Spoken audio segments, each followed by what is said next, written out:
The last part of this surah is probably the most beautiful, one of the most beautiful places in the entire Quran, describing the relationship between us and Allah that will happen on the day of resurrection, but actually can begin to happen even now.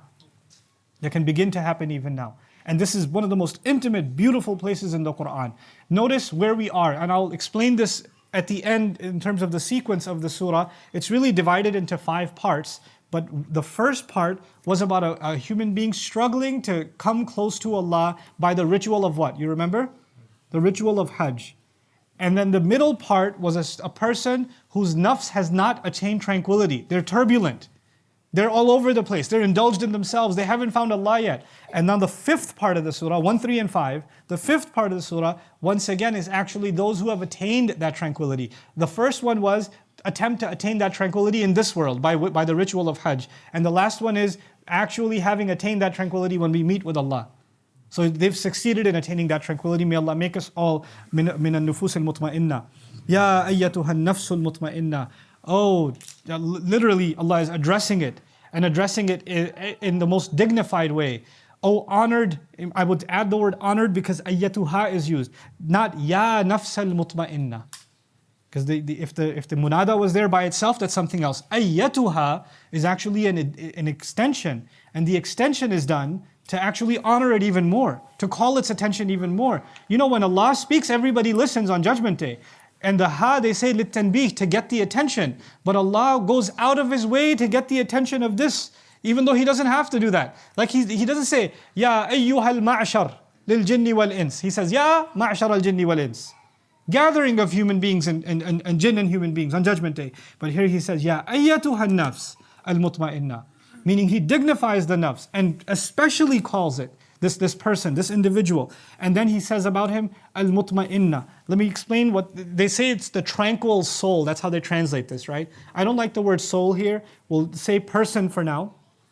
This tranquil person. This will be a deep conversation. I hope I can wrap it up within 20 minutes. It's a difficult one, but inshallah if you pay attention, you'll get a lot out of it. But before we go to that, I want to explain the word mutma'inna. A very beautiful, powerful word in the Quran. غُؤُورٌ أو انخفاض ما في شأنه الارتفاع أو الاستواء. Something that is meant to rise or move, something that is actually supposed to be disturbed, when you go out of your way to calm it down.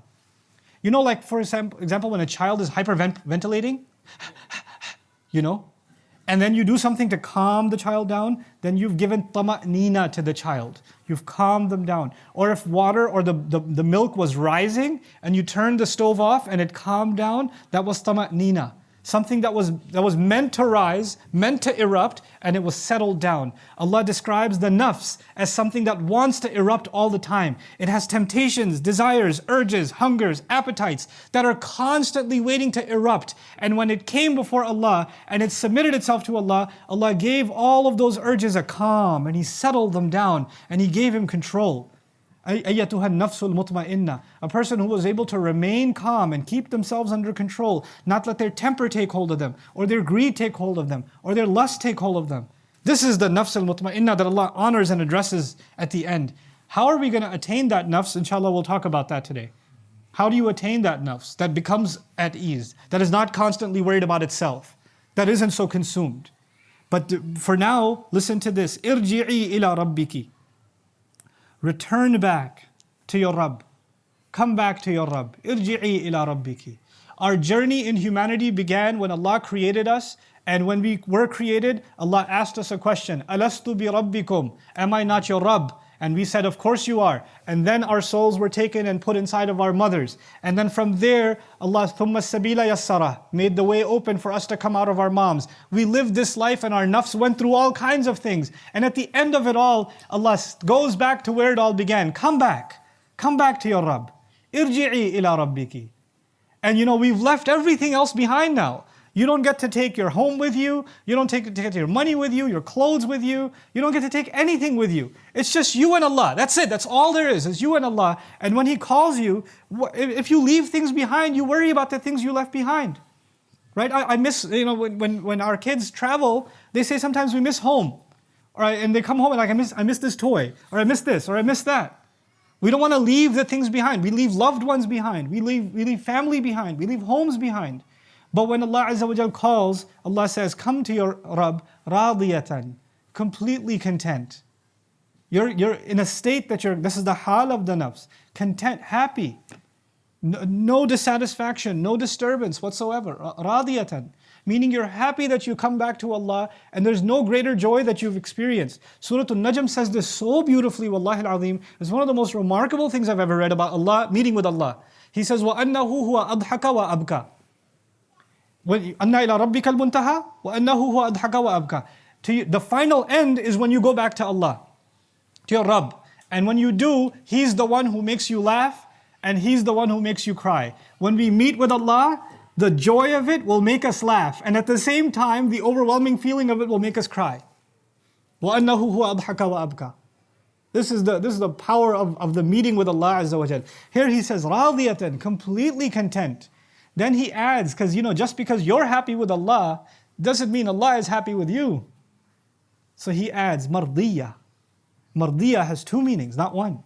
Mardiya means there is contentment directed towards you, meaning Allah is happy with you. The angels are happy with you. The Rasul of Allah sallallahu alaihi wasallam is happy with you. Ibrahim alayhi salam is happy to meet with you. Adam alayhi salam, your father, is happy to meet with you. The Anbiya are meeting with you're in the company of ibadi that's coming. So and you see everybody's so happy with you. We love being in the company of those that are content with us. And it's very disturbing and depressing to be in the company of those who despise us, who hate us, who look down upon us, who are not happy with us, etc., etc. Allah says, mardiya. But first and foremost, your Rabb Himself is happy with you. To give you a psychological impression of these ayat, and the emotional impression of these ayat, sometimes you vie for the acknowledgement of your father. Sometimes some people have a harsh father. No matter what they do, father's not proud. No matter, they got 100, he says, I used to get 200. Like he can't be happy. No matter what you do. You got a job as a manager, at that age I was a CEO. Is never happy with whatever you accomplish. But when that one day your father comes to you and says, I'm proud of you, son. He didn't give you money, he didn't give you a hug, he didn't give you the inheritance, nothing. He just said, I'm proud of you. And you're sitting there bawling like a baby. You're 39 years old, you're bawling like a baby because your father acknowledged you. There's some people in this life whose acknowledgement means everything. It means everything. That's a terrible example. I shouldn't be giving it, but it's in my head and I have to get it out of my system. So I used to watch a lot of Simpsons when I was younger. Astaghfirullah al-azim. And Mr. Burns, his secretary, is always dying for acknowledgement. He's just dying for acknowledgement. When there's good job, Smithers. And he's like, because he never gets acknowledgement. But I give you this silly example for a reason. You have finally Allah, who we didn't know if He's happy with us or not. We didn't know what He thinks of us. We've made lots of mistakes. We've disappointed Him plenty. And now He's calling. And as He's calling you towards Himself, you're really happy that He's calling, but you still don't know His judgment on you. You're happy with Him, but is He happy with you? In Mardiya, He tells you that He's happy with you too. And that couldn't make you any happier. The second meaning of Mardiya is actually to be made happy. It's the passive form, to be given joy. And actually both of those things work together. The fact that Allah acknowledges that He's pleased with you, there's no greater joy that you could have enjoyed. Radiyatan mardiya. Oh, and that you're heading towards Allah and you're completely radi. He says, فَادْخُلِي فِي عِبَادِي. Come on, nafs, come on you. Enter into the company of my slaves. Come, I want to introduce you to them. These are my ibad, And now you get introduced to those that Allah loves. Those also who got called by Allah. And those will have the Muslims, they'll have the prophets, they're great followers, people we read about. We're going to sit there crying next to Musa alayhi salam. I recited about you. I read about you. We're going to sit next to Rasulullah sallallahu alayhi wasallam. We're going to drink from the hawd. فَادْخُلِي فِي عِبَادِي. Enter into the company of my slaves. Be in the midst of my slaves. And look, this is the highest place you can be in Jannah. And look at the term used. Ibad.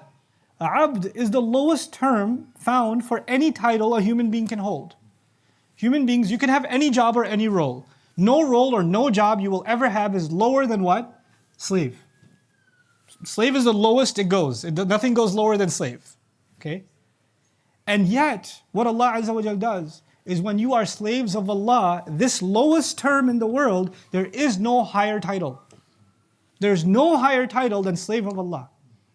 فَادْخُلِي فِي, just become my slave. Give up your pride, give up your ego, give up your greed, give all of it up. Just become my slave. Humble yourself completely and submit yourself completely and see what ranks Allah raises you to. This is why you'll notice in the Quran, every time Allah mentions the elevation of the Prophet ﷺ, like when he met with him and when he elevated him, every time he never uses the word Rasul, he always uses the word Abd. Subhanalladhi asra bi'abdihi, fa'awha ila abdihi ma awha. The highest place you can reach is, the highest maqam a human being can reach is Abd. Even for Rasulullah sallallahu alayhi wasallam. So we are proud to be. People sometimes tell me, slave is not a good term, you should use servant instead. No, I like slave. It's more humiliating. It has less dignity in it. And we want to bring no dignity before Allah. We want to bring complete and absolute humiliation before Allah. I'm very happy with the term. It is problematic of a term only because we think of it as slavery to other human beings. To Allah, there's no greater honor.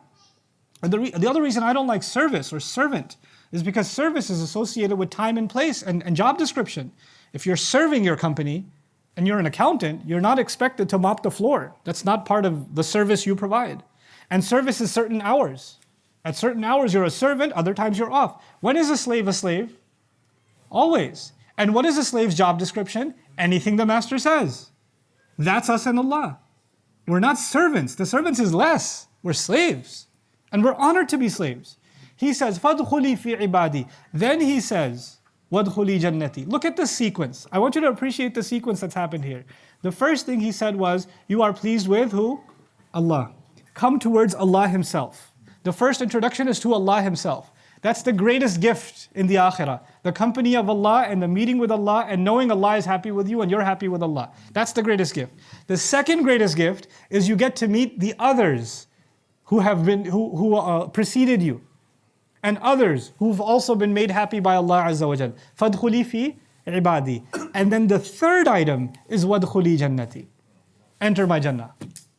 The garden, the palace, the rivers, the spouses, the trees, the drinks, the meat, all of that stuff, third item.